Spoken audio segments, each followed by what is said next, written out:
سید الطاف بخاری صاحب اور پارٹی کی قیادت کے ساتھ میں نے شروع میں جب نام لے لیا اپنے قائد جناب سید محمد الطاف بخاری صاحب کا، میں نے اس کے ساتھ جوڑا قائد کاروان. ہم نے اللہ سے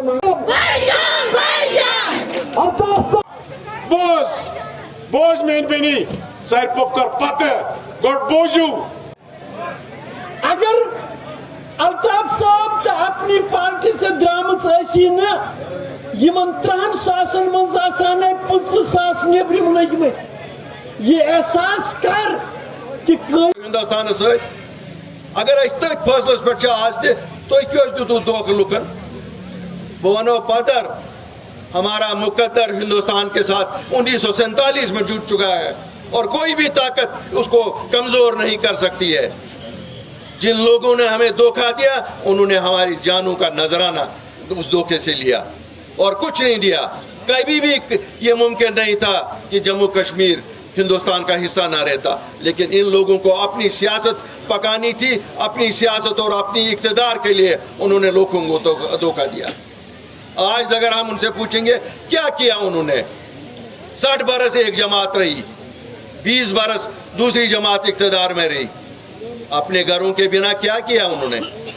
مجھے بتاؤ، کیا وہاں ایک عام ورکر ان پارٹیوں میں صدر بن سکتا ہے؟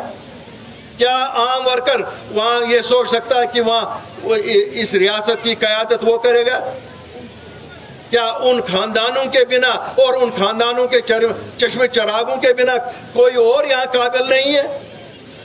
لیکن ان خاندانوں نے یہی سوچا کہ ان کے چراغ ہی یہاں کے حکمران ہو سکتے ہیں، کیوں وہ حکمران تھے. ہم لوگ کوئی حکمران نہیں ہیں، ہم خدمتگار ہیں اور یہ جماعت خدمتگاروں کی ہے. آپ کے خدمتگار ہیں. پڑھایا کیونکہ ہمارے لوگوں پہ عتاب تھا. ہمارے بچے جیلوں میں تھے، ہمارے بزرگ جیلوں میں تھے، ہمارے نوجوانوں کا ہمیں پتہ نہیں تھا ہندوستان کے کس جیل میں کون ہے. ہماری ماں بیٹیاں پریشان تھی، ہمارے دکاندار یہاں پریشان تھے، ہمارے ٹرانسپورٹر پریشان تھے. ٹورسٹ آتا نہیں تھا، ہاؤس بوٹ والا بیٹھا تھا، سومو والا بیٹھا تھا، ٹیکسی والا بیٹھا تھا.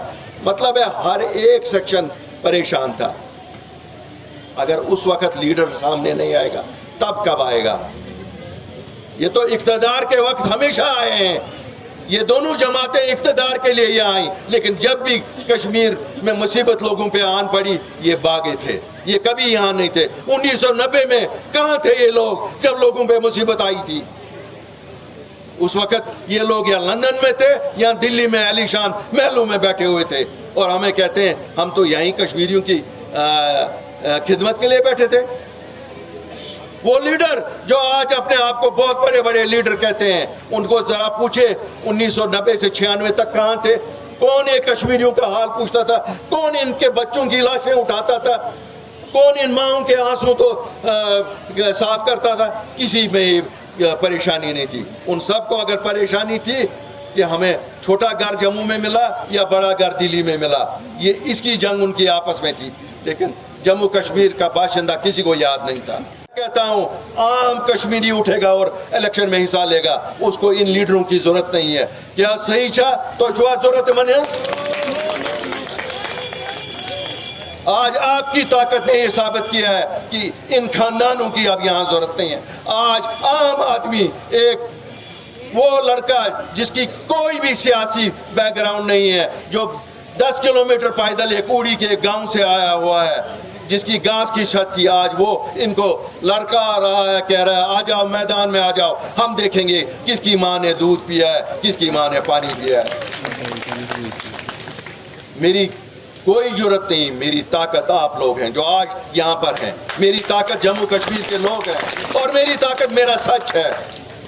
گھنٹوں پہ بھروسہ کرو گے، ان کی اب شیلف لائف ایکسپائر ہو گئی ہے. یہ ایکسپائرڈ مال ہے ان کا. اب جموں کشمیر کو لوگوں کو پتہ چلیے یہ لوگ کون ہیں.